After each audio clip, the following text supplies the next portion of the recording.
Hai, Assalamualaikum warahmatullahi wabarakatuh dan selamat sejahtera cikgu ucapkan kepada murid-murid semua. Cikgu harap murid-murid cikgu, terutamanya murid tingkatan 4 SMK Luar Birut, berada dalam keadaan sihat dan bersemangat untuk meneruskan sesi PDPR kita pada hari ini. Tanpa melengahkan masa, jom kita mulakan sesi PDPR kita pada hari ini.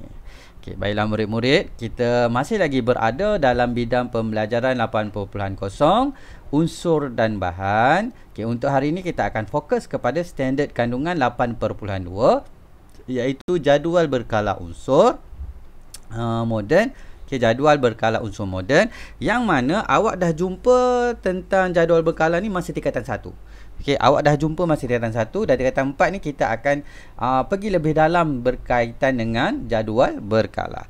Manakala dalam standard pembelajaran kita akan tengok 5 standard pembelajaran untuk standard kandungan 8.2. Jadi standard pembelajaran 8.2.1 mencerahkan jadual berkala unsur. Dalam 8.2.1 kita akan tengok ciri-ciri yang ada pada jadual berkala. Kemudian 8.2.2 mendidaksikan prinsip susunan unsur dalam jadual berkala unsur moden. Macam mana unsur disusun dalam jadual berkala. 8.2.3 melakar dan menulis susunan elektron unsur dalam kumpulan. 8.2.4 menjelaskan pembentukan ion positif dan ion negatif. 8.2.5 mewajarkan pendermaan dan penerimaan elektron untuk mencapai susunan elektron stabil. Jadi ini adalah apa yang kita nak belajar pada hari ini. Yang pertama kita nak imbas kembali semasa tingkatan 1 awak dah belajar tentang 118 unsur yang disusun dalam suatu jadual berkala yang kita panggil sebagai jadual berkala unsur moden. Jadi dalam tingkatan 4 kita akan pergi lebih dalam berkaitan dengan ciri-ciri yang terdapat pada jadual berkala unsur moden. Jom kita tengok jadual berkala unsur moden. Ini adalah jadual berkala unsur moden ada dalam awak punya buku teks. Jadi dalam jadual berkala unsur moden ini kita dapati terdapat lebih kurang 100 ni 15, 16, 17, 18. Kemudian ada beberapa perkara yang awak akan tengok dalam jadual berkala. Jadi jom kita tengok apa ciri-ciri yang terdapat pada jadual berkala yang awak perlu tahu. Yang pertama, jadual berkala ni dia terdiri daripada turus menegak. Ini turus menegak. Ini adalah turus menegak. Cikgu contoh sikit. Ini adalah turus menegak. Dan juga turus mendatar. Ini adalah turus mendatar. Kita ada turus menegak dan turus mendatar. Jadi kita tengok turus menegak dulu. Turus menegak. Turus menegak dalam jadual berkala unsur moden disebut sebagai kumpulan. Jadi setiap turus menegak ini kita panggil dia sebagai kumpulan. Ada berapa banyak kumpulan dalam jadual berkala? Terdapat 18 kumpulan yang ada dalam jadual berkala unsur moden. Jadi kita tengok apa 18 tu. Kita ada 18, 1, 2, 3, 4. Ini kumpulan 1, kumpulan 2, kumpulan 3, kumpulan 4, kumpulan 5, kumpulan 6, kumpulan 7, kumpulan 8, kumpulan 9, kumpulan 10, kumpulan 11 dan akhirnya yang belakang sekali adalah kumpulan 18. Jadi cikgu nak awak faham dulu apa yang maksud dengan kumpulan dalam jadual berkala. Jadi kumpulan adalah turus menegak dalam jadual berkala. Turus menegak dalam jadual berkala. Kalau kita tengok dekat sini, setiap turus tu dia ada nama dia. Setiap turus tu dia ada nama. Contohnya ini untuk turus yang nombor 1, kumpulan 1 kita panggil dia sebagai kumpulan 1. Turus yang nombor 2 kita panggil dia kumpulan 2. Turus yang nombor 3 kita panggil dia kumpulan 3. Kalau kita tengok dekat sini, turus 1 nama dia adalah logam alkali. Jadi dekat sini unsur-unsur yang ada dalam kumpulan 1 ini kita panggil dia sebagai unsur logam alkali. Okey, yang kedua, kumpulan yang kedua, kumpulan yang kedua dia berada pada turus yang kedua. Okey, turus menegak yang kedua. Okey, jadi kita katakan ini adalah kumpulan yang kedua. Okey, kumpulan yang kedua ni pula adalah kumpulan logam alkali bumi. Okey, kalau soalan tanya, antara yang berikut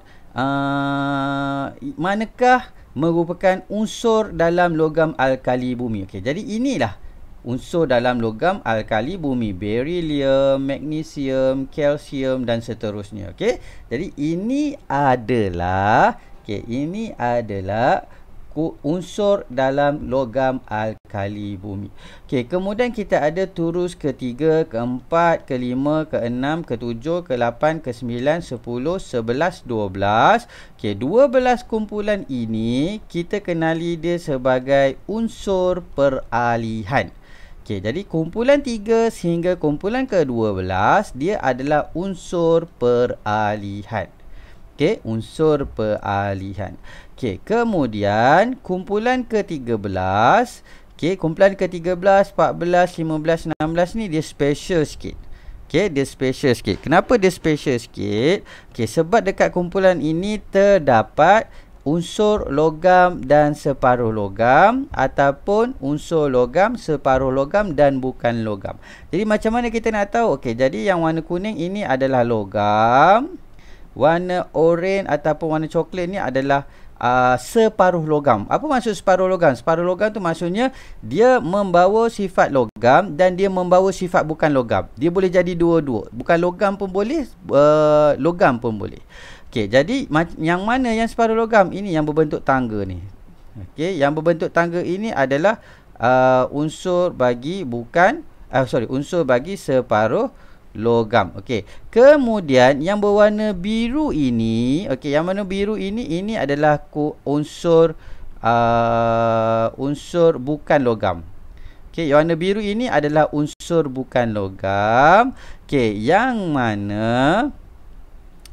yang mana kumpulan 17 ini adalah kumpulan halogen. Okey, ini adalah kumpulan halogen. Dia ada nama glamour dia. Macam kumpulan 1 logam alkali, kumpulan 2 logam alkali bumi. Okey, kumpulan 17 adalah kumpulan halogen. Okey, manakala kumpulan 18 ini adalah kumpulan gas nadir.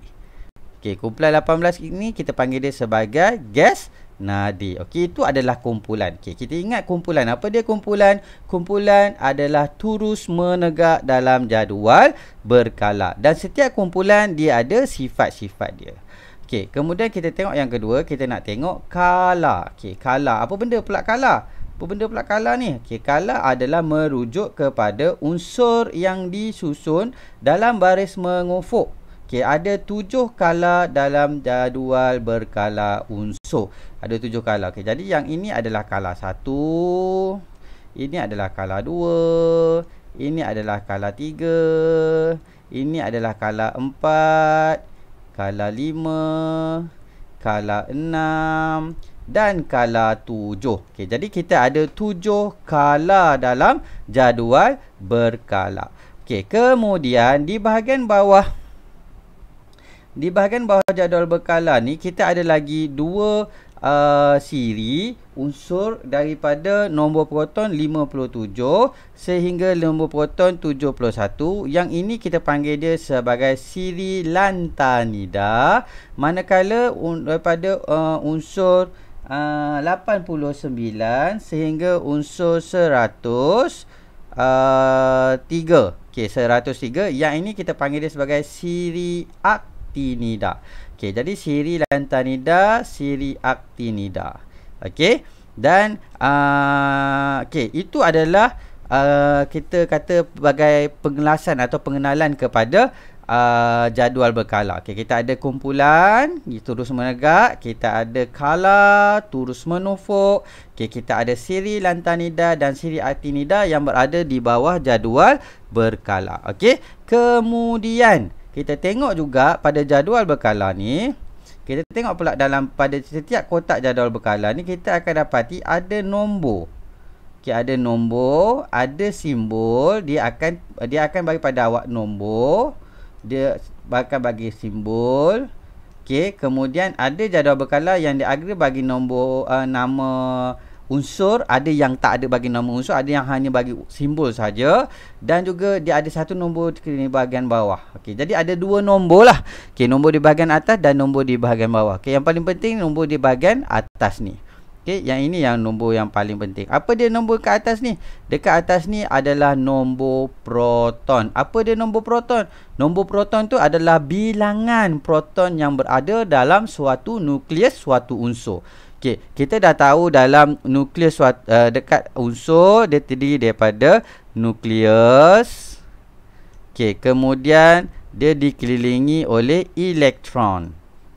Okey, dalam nukleus ni kita ada dua, iaitu proton yang bercas positif dan juga kita ada neutron yang bercas neutral ataupun dia tiada cas. Okey, kalau elektron dia bercas negatif. Okey, jadi yang nombor ini adalah nombor proton. Apa dia nombor proton? Bilangan proton, bilangan cas positif yang ada di dalam nukleus. Okey. Okey, jadi saya faham yang itu. Kita ada kumpulan, kita ada skala, kita ada seri laktanida, kan, kita aktinida. Okey, kemudian kumpulan kita ada beberapa jenis kumpulan. Yang pertama logam alkali, yang kedua logam alkali bumi, kemudian yang ketiga kita ada unsur peralihan, kemudian kita ada halogen dan juga kita ada gas nadi. Okey, kita ada gas nadi.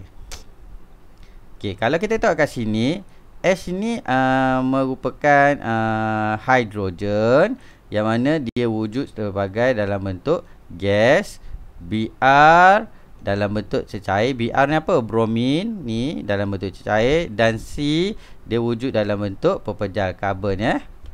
Okey, kemudian kita juga boleh tahu yang warna kuning ini unsur logam, yang warna kelabu coklat ini unsur separa logam, dan yang warna biru ini unsur bukan logam. Okey, ini adalah jadual berkala yang awak perlu tahu. Okey, seterusnya kita nak tengok apabila merentasi dari kala dari kiri ke kanan, didapati sifat kimia dan sifat fizik unsur berubah secara beransur-ansur. Jadi kalau kita tengok, kalau kita bergerak daripada sebelah kiri, daripada sini pergi ke sebelah kanan sehingga ke sini, dia punya sifat dia berubah. Sifat fizik dia akan berubah.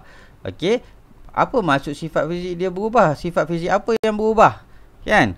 Okey, jadi yang pertama sifat logam berkurang dan sifat bukan logam meningkat. Jadi kalau kita tengok sini, daripada kiri ni dia dalam bentuk logam, sampailah ke sini logam lagi, sampai sini dia jadi separa logam, kemudian dia sampai sini sampai belah kanan ni bukan logam.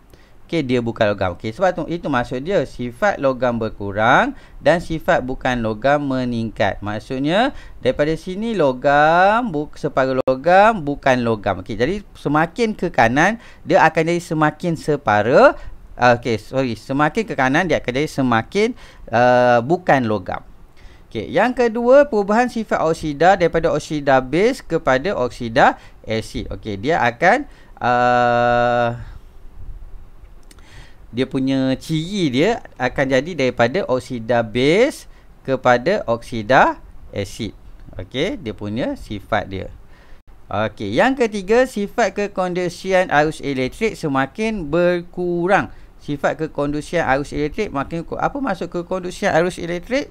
Kekondusian arus elektrik ni maksudnya sifat yang membolehkan dia mengalirkan arus elektrik. Maksudnya dekat sebelah sini, sebelah kiri ni dia boleh mengalirkan arus elektrik. Ini kecuali ni Okay, sebab tu dia warna biru.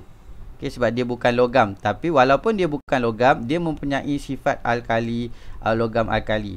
Okay, jadi semakin dia bergerak ke kanan, okay, dekat sini dia boleh mengkonduskan arus elektrik sangat kuat. Makin lama makin slow, makin lama makin slow, makin lama makin slow. Sampai kat sini, sampai ujung sini langsung tak boleh mengalirkan arus elektrik. Itu maksud dia sifat kekondusian elektrik semakin berkurang. Okey, jadi kita tengok prinsip susunan unsur dalam jadual berkala unsur model. Kita ada sampai 100 lebih unsur. Macam mana para saintis ni menyusun unsur-unsur dalam jadual berkala ni? Macam mana dia orang buat? Dia main letak aja ke ataupun dia ada syarat untuk dia meletakkan suatu unsur di tempat tertentu? Okey, jadi dalam jadual berkala unsur moden, unsur disusun mengikut tertib menaik. Okey, tolong fahamkan. Mengikut tertib menaik. Apa maksud tertib menaik? Daripada rendah menjadi tinggi. Itu maksud tertib menaik. Tertib menaik apa? Tertib menaik nombor proton dari kiri ke kanan dan dari atas ke bawah. Okey, jadi macam mana dia susun? Dia susun mengikut tertib menaik nombor proton. Jadi dia akan cari dulu nombor proton unsur tersebut. Bila dia dapat nombor proton dia, barulah dia akan letak di mana kedudukan dia. Okey, nombor proton ni apa? Nombor proton ditakdirkan, ni saya dah cakap tadi. Nombor proton ditakdirkan sebagai bilangan proton yang terdapat di dalam nukleus sesuatu unsur. Kita tahu dah satu unsur dia terdiri daripada elektron, okey, iaitu apa kita kata, atom yang bercas negatif, proton yang bercas positif dan juga neutron yang bercas neutral. Okey, jadi nombor proton ni adalah bilangan proton yang ini berapa banyak. Okey, cuba anda kaji semula jadual berkala unsur moden di atas. Okey, ini kita nak tengok macam mana, apa yang dimaksudkan dengan disusun mengikut bilang nombor proton menaik. Okey, jadi maksudnya kat sini. Kita tengok sini. Berapa nombor proton hidrogen? 1. Okey, jadi 1 dia duduk di tempat yang pertama. Nombor proton helium berapa? Nombor proton helium 2. Dia letak di sini. Okey, kenapa 2 dekat sini? Kenapa bukan dekat sini? Okey, sebab yang ini 2 dia sudah mencapai kestabilan. Nanti kita tengok apa maksud kestabilan. Okey, sebab dia dah mencapai kestabilan, dia berada di gas nadir. Dia menunjukkan sifat-sifat gas nadir. Sebab tu 2 berada di sini. Okey, kemudian nombor 3. Nombor proton 3. Apa dia? Lithium. Lithium duduk mana? Di sini nampak lithium 3. Okey, jadi 1, 2, 3, 4, 5, 6, 7, 8, 9, 10 dan seterusnya. Okey, itu yang dimaksudkan sebagai disusun mengikut nombor proton menaik. Okey, katakanlah keluar soalan. Okey, antara unsur-unsur berikut, okey, yang manakah mempunyai, dia bagi satu jadual berkala yang kosong, tak ada ni, semua tak ada. Nombor ni kosong je. Dia putih je, dia kosong. Tapi dia bagi katalah kat sini bagi X, Y, Z, W macam tu. Okey, soalan tanya, antara yang berikut yang manakah mempunyai nombor proton 5? Okey, jadi awak boleh kira lah. Okey, jadi awak boleh kira. Okey, yang ini nombor proton, yang ini 1, 2, 3, 4, 5. Okey, jadi jawapan dia adalah W. Macam tu. Kita boleh kira nombor proton sesuatu unsur daripada kedudukan jadual berkala dia. Okey, kedudukan dia dalam jadual berkala. Okey, jadi kita dah tengok macam mana dia dah disusun, macam mana unsur disusun dalam jadual berkala. Seterusnya kita nak tengok susunan elektron dalam unsur. Okey, apa benda elektron? Awak dah belajar dah tentang proton, elektron, neutron ni. Apa dia elektron? Elektron atom yang bercas negatif. Okey, dia bercas negatif. Okey, jadi alah lambatnya. Setiap unsur dalam jadual berkala unsur mempunyai nombor proton sendiri. Macam tadilah hidrogen 1, helium 2, lithium 3. Okey, setiap unsur tu dia ada nombor proton dia sendiri. Okey, apa dia nombor proton tadi? Bilangan proton yang ada di dalam nukleus sesuatu unsur. Okey, contohnya nombor proton bagi oksigen ialah 8 dan nombor proton bagi magnesium ialah 12. Betul ke? Oksigen 8, magnesium 12. Jom kita kira. Okey, oksigen mana? Ini oksigen. Okey, jadi 1, 2, 3, 4, 5, 6, 7, 8. Ya, betul 8. Okey, betul ke magnesium 12? Kita kira ni 8, 9, 10, 11, 12. Jadi kita nampak kat sini magnesium 12 nombor proton dia. Jadi betul lah. Okey, proton 8, magnesium 12. Okey, jadi awak tahu sebelum ni awak dah belajar yang mana okey, tadi nombor proton. Okey, nombor proton sama dengan bilangan proton. Betul tadi? Awak dah belajar ni. Ni semua awak dah belajar masa mendengar anda. Nombor proton sama dengan bilangan proton. Awak juga dah belajar yang mana bilangan proton mesti sama. Bilangan proton dia mesti sama. Ini untuk atom yang neutral ya, untuk neutral. Bilangan proton dia mesti sama dengan bilangan elektron. Ini awak dah belajar Okey, jadi bagi atom neutral, inilah saya cakap. Bagi atom neutral, bilangan proton adalah sama dengan bilangan elektron. Dia wajib sama. Jadi maksudnya kalau proton ni 8 proton bagi oksigen 8, elektron bagi oksigen juga 8. Proton bagi magnesium 12, elektron bagi magnesium juga adalah 12. Jadi elektron elektron disusun mengelilingi nukleus dalam petala elektron. Elektron ni duduk kat mana? Tadi saya kata nukleus. Tadi saya kata proton duduk di dalam nukleus. Ni nukleus tengah-tengah. Proton dan neutron duduk dekat dalam nukleus ni. Elektron pula duduk kat mana? Elektron akan duduk di petala. Petala ni kalau macam kita bayangkan sistem cakrawala, matahari duduk di tengah-tengah. Kemudian planet-planet berada di sekeliling matahari, yang mana planet-planet ni duduk dekat atas orbit masing-masing. Boleh faham? Planet-planet akan duduk di atas orbit masing-masing. Sama juga macam elektron. Elektron dia akan duduk di atas orbit dia, tapi kita panggil sebagai petala. Jadi elektron disusun mengelilingi nukleus. Jadi nukleus duduk di tengah-tengah. Elektron akan keliling daripada nukleus tu. Dia akan duduk di luar daripada nukleus secara berkeliling. Dalam petala elektron, kita panggil petala, kita tak panggil orbit, kita panggil petala elektron. Jadi elektron akan memenuhi petala terdekat dengan nukleus dulu. Jadi kita ada petala 1, petala pertama, petala kedua, petala ketiga. Jadi elektron ni dia akan penuhkan petala yang pertama tu. Dia dah penuh petala yang pertama, dah habis penuh petala pertama, barulah dia pergi ke petala yang kedua. Dah habis petala kedua, baru dah dia pergi pada petala yang ketiga. Jadi kalau kita nak lukis susunan elektron, kita boleh lukis sama ada nak lukis bentuk X ataupun kita nak lukis bentuk bulat. Tak ada masalah ya. Terpulang pada keselesaan kita. Elektron hanya dapat diisi dalam petala baharu apabila petala sebelumnya telah diisi. Saya kata dia isi yang pertama dah penuh, baru isi yang kedua dah penuh, baru isi yang ketiga. Yang mana petala yang pertama ni dia hanya boleh meletakkan sebanyak 2 elektron sahaja. Dia hanya boleh letakkan 2 elektron sahaja pada petala pertama. Dah penuh. Dah letak 2 je dah penuh. Kemudian petala yang kedua dia boleh letak 8 elektron. Ada 8 tempat kosong. Dalam petala kedua ada 8 tempat kosong. 1 2 3 4 5 6 7 8. Jadi petala ketiga kita boleh masukkan sehingga 18 elektron. Tapi untuk awak hanya silibus awak hanya tengok daripada unsur yang mempunyai nombor proton 1 sehingga nombor proton 20 sahaja. Nombor proton 1 sehingga nombor proton 20 sahaja. Yang mana 2 elektron akan diisi pada petala pertama. Yang ini. Kemudian 8 elektron akan diisi pada petala kedua yang macam ini. Dan lagi 8 elektron akan diisi dalam petala ketiga. Maksudnya petala ketiga, tadi saya kata petala ketiga ada 18 elektron, boleh masuk 18 elektron, betul? Tapi untuk nombor 1 sehingga nombor 20, nombor 1 sehingga nombor 20, petala yang ketiga ini kita boleh isi sebanyak 8 sahaja. 1 2 3 4 5 6 7 8. Ni baru 882 baru 18. Cikgu kata sampai 20.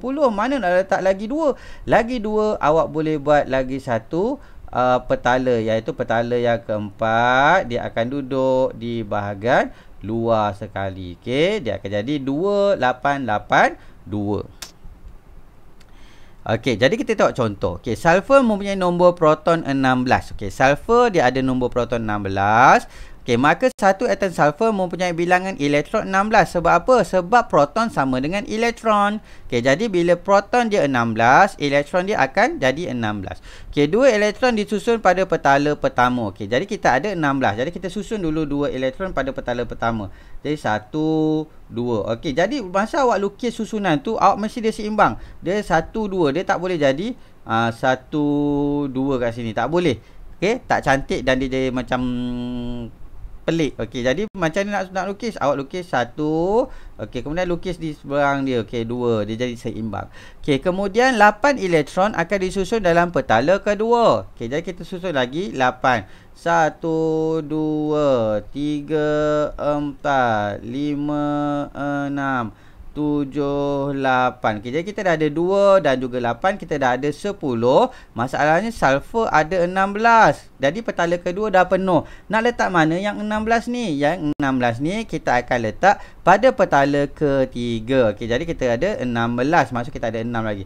Jadi 1, 2, 3, 4, 5, 6. Okey, jadi kita ada 2 tambah 8, 10 tambah 6, 16. Kita dapat 16. Okey, jadi daripada gambar ini kita boleh tulis susunan elektron. Okey, jadi kita boleh tulis susunan elektron dia adalah kita susun daripada petala 1, petala 2, petala 3. Jadi petala 1 kita akan letak 2 titik. Petala kedua berapa? 8. 8 titik. Petala ketiga berapa? Petala ketiga kita ada 6. 6 titik. Okey, ini adalah susunan elektron. Kalau soalan tanya, tuliskan susunan elektron bagi sulfur. Okey, jadi jawapan dia adalah 2.8.6. Okey, ini adalah susunan elektron. Okey, seterusnya kita tengok pembentukan ion positif dan ion negatif. Okey, anda telah belajar tentang pembentukan ion positif dan ion negatif semasa tingkatan 3. Awak dah belajar dah ni masa tingkatan 3. Kita nak pergi dalam sikit sahaja. Okey, kebanyakan atom mempunyai susunan elektron yang tidak stabil. Okey, atom-atom tadi daripada apa kita kata jadual berkala tadi kebanyakannya tidak stabil. Okey, bila tidak stabil, dia akan cenderung untuk menstabilkan diri dia. Okey, dia akan cenderung untuk membentuk susunan elektron yang lebih stabil. Apa maksud elektron yang lebih stabil ni? Apa maksud susunan elektron yang lebih stabil? Okey, susunan elektron yang lebih stabil ni maksudnya adalah dia punya petala yang paling luar dia cukup penuh. Maksud dia macam tu. Okey, maksud dia macam tu. Petala terluar dia kena penuh, baru dia jadi stabil. Kalau tak penuh, dia jadi tak stabil.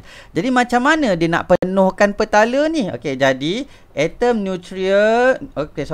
neutral membentuk ion melalui pendermaan elektron. Jadi dia boleh dermakan elektron dia pada petala terluarnya kepada atom lain, atau dia boleh menerima elektron pada petala terluar daripada atom lain. Jadi bila dia contoh-contoh, okay, kita ada sulfur tadi, kita ada sulfur dalam tengah ni 2 dah penuh. Okay, kemudian kita ada 8. Okay, baru 10. Okay, petala ketiga kita ada 6. Okay, 1, 2, tak nampak sini, 3, 4, 5, 6. Okey, jadi dia tidak stabil. Kenapa dia tidak stabil? Sebab petala terluar dia ni, petala kat luar ni, dia tidak penuh. Okey, dia hanya jadi stabil bila petala kat luar ni penuh. Jadi macam mana dia nak bagi penuh petala kat luar ni? Okey, jadi dia kena buanglah elektron kat luar ni. Jadi dia akan ada dua cara. Yang pertama, dia nak keluarkan elektron daripada yang petala terluar ni. Maksudnya dia mendermakan elektron dia bagi daripada unsur lain. Yang kedua, dia terima. Dia angkat bendera putih. Bila dia angkat bendera putih, ada unsur lain datang bagi bantuan. Jadi unsur lain tu akan dermakan elektron pada dia supaya dia jadi penuh. Tempat elektron dah jadi penuh, dia jadi 8. Bila dia dah jadi 8, dia akan membentuk ion. Okay, itu maksud dia. Okay, jadi dia nak penuhkan. Nak jadi stabil macam mana? Nak jadi stabil dengan cara dia penuhkan tempat-tempat kosong di petala terluar dia. Okay. Hal ini adalah bagi mencapai susunan elektron duplet dan atau oktet. Okey, dia ada istilah susunan elektron duplet ataupun susunan elektron oktet. Okey, kita ada dua keadaan, susunan elektron duplet atau susunan elektron oktet. Apa dia susunan elektron duplet? Apa dia susunan elektron oktet tadi? Okey, susunan elektron duplet adalah susunan elektron yang stabil yang mempunyai dua elektron pada petala pertama. Okey, jadi susunan elektron duplet ini hanya berlaku pada unsur yang mempunyai satu petala sahaja.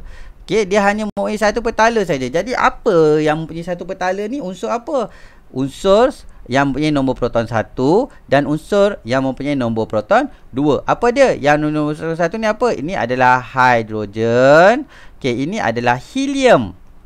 Okey, jadi katalah hidrogen, kita lukis hidrogen dulu ya. Okey, kita lukis ini adalah nukleus bagi hidrogen. Okey, kemudian kita ada petala yang pertama. Okey, dia hanya ada satu proton. Bila hanya ada satu proton, maksudnya dia hanya ada satu elektron saja. Okey, nampak? Dia tak stabil. Kenapa tak stabil? Sebab petala ini, petala yang pertama ni, dia punya tempat untuk elektron duduk adalah 2. Jadi macam mana cara untuk dia penuhkan elektron ni? Kejap lagi kita tengok. Okey, jadi untuk helium pula, okey, ini helium. Okey, kemudian kita ada petala. Okey, kemudian kita susun 1 elektron, 2 elektron. Jadi kita katakan yang helium telah mencapai kestabilan duplet. Okey, helium sudah mencapai kestabilan. Okey, alah dia keluar ni. Sekejap ya. Okey.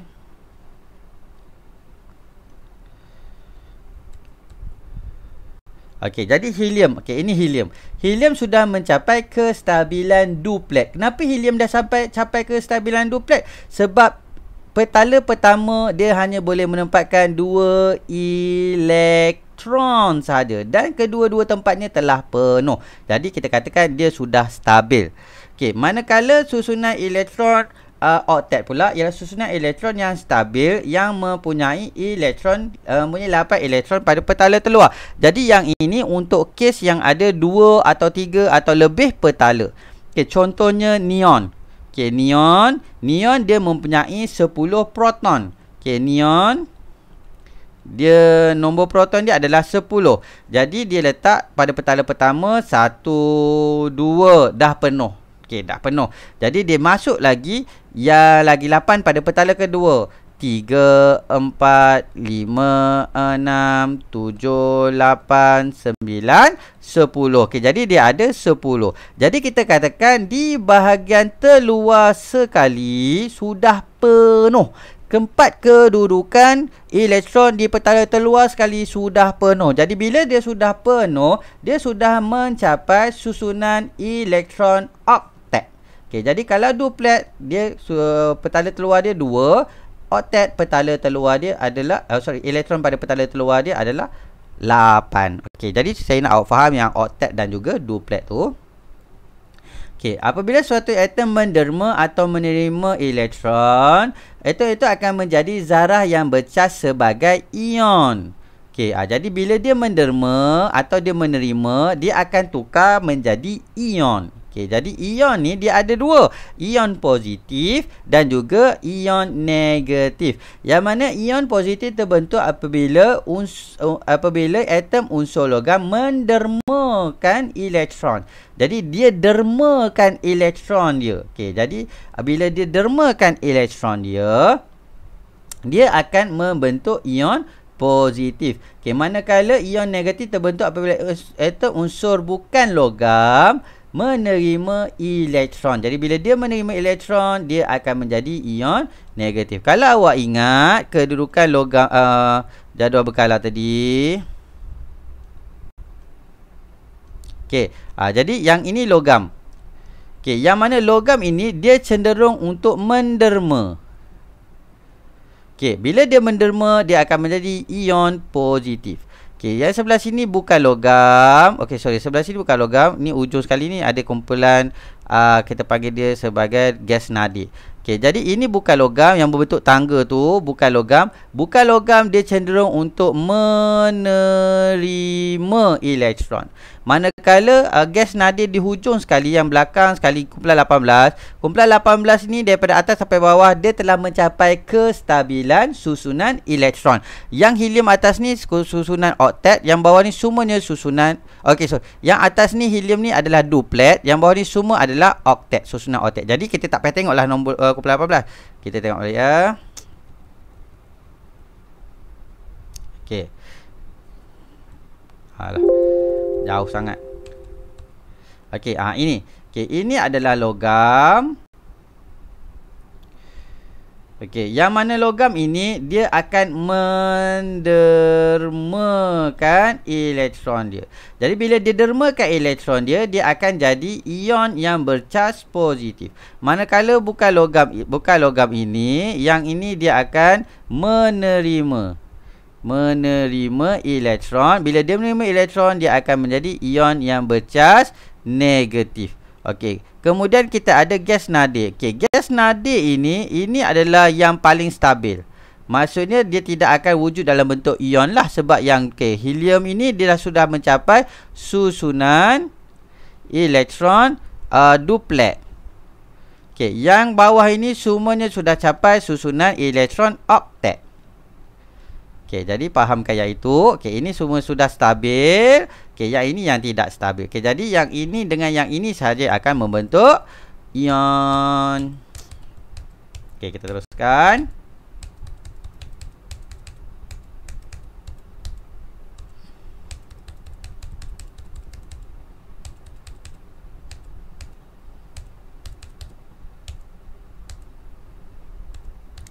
Okey, sebagai contoh, atom magnesium mempunyai 12 proton. Okey, jadi yang petala pertama kita ada 1, 2. Petala kedua kita ada 1, 2, 3, 4, 5, 6, 7, 8. Okey, petala yang ketiga kita ada 2. Okey, jadi 2 tambah 8, 10 tambah 2 paling hujung 12. Jadi kita ada 12 elektron. Jadi kita tengok di petala terluar dia, kita nak capaikan dia jadi 8. Kita nak capaikan dia jadi 8. Tapi kita ada 2 dekat petala terluar. Jadi nak capai susunan 8 tu mudah untuk kita terima ke mudah untuk kita derma elektron? Okay, kalau kita nak terima elektron, kita kena terima sebanyak 6 elektron. Banyak kan nak terima 6? Mana nak dapat 6 elektron? Jadi susah nak dapat 6 elektron. Bila susah nak dapat 6 elektron, lebih baik kita menderma. Okey, kita ada 2 lebih, kita ada 2. Jadi bila lebih baik untuk kita menderma. Jadi bila kita menderma kat luar ni, dia hanya jadi dua petala je lah. Petala pertama dengan petala kedua je. Petala ketiga dia dah tak ada. Okey, jadi dia akan jadi ion magnesium. Okey, nampak? Okey, petala terluar dia dah, bilangan petala dia dah berkurang daripada 3 menjadi 2, betul? Tetapi walaupun bilang petala dia dah berkurang, elektron di petala terluar dia telah mencapai dah penuh. Telah mencapai susunan elektron oktet. Dah ada 8. 1, 2, 3, 4, 5, 6, 7, 8. Okay, jadi dia sudah ada 8. Okay, bila dia dah ada 8, dia sudah stabil. Kita kata dia sudah stabil. Tapi masalahnya bila dia dah stabil, dia akan bertukar daripada atom menjadi ion. Bila dia dah tukar menjadi ion, dia akan ada nombor dekat atas ni. Kita kena lukis nombor dekat atas ni. 2 plus, apa maksud 2 plus? 2 plus ni maksudnya kita dah dermakan 2 elektron. Okey, kita dah dermakan 2 elektron. Okey, jadi kita ada 2 plus. Okey. Seterusnya kita tengok atom klorin mempunyai 17 elektron. Okey, kita lukis dulu. Okey, kita ada nukleus klorin. Okey, kemudian kita ada petala yang pertama kita ada 2, 1, 2. Petala yang ketiga kita ada 8, 1, 2, 3, 4, 5, 6, 7, 8. 2 tambah 8, 10. Kita ada 7 lagi. Nak letak kat mana? Kita letak dekat petala yang ketiga. Jadi kita ada 1, 2, 3, 4, 5, 6, 7. Alamak, tak cukup lagi 1. Okay, kita nak 8, kita tak cukup lagi 1. Jadi bila tak cukup lagi 1 ni, mudah untuk kita derma ke? Mudah untuk kita terima? Kita nak derma 7 ke? Kita nak terima lagi 1? Mana yang lagi mudah? Tentulah lagi mudah untuk kita terima lagi 1. Kan? Kita terima lagi 1. Dia kalau kita terima lagi 1, terus dapat 8. Terus capai kestabilan oktet. Okay, atom klorin mempunyai susunan elektron 287. Inilah 287. Okey, atom ini menerima satu elektron untuk mencapai susunan elektron oktet yang stabil. Okey, sebab apa dia terima? Sebab dah nak capai dah. Sikit lagi, satu je dia nak capai kestabilan. Okey, jadi kita akan kata dia akan menerima lagi satu elektron daripada unsur yang lain.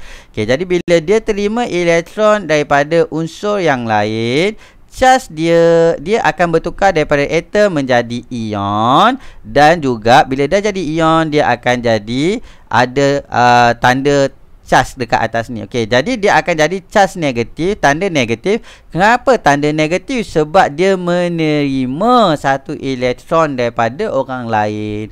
Kalau dia menerima 2, dia akan jadi 2 tolak. Kalau dia terima 3, dia akan jadi 3 tolak. Okey, dia punya charge dia, okay, dia punya charge dia bergantung kepada berapa banyak elektron kita derma atau berapa banyak elektron kita terima. Okay, jadi kalau kita derma, dia akan jadi positif. Okay, kalau kita derma.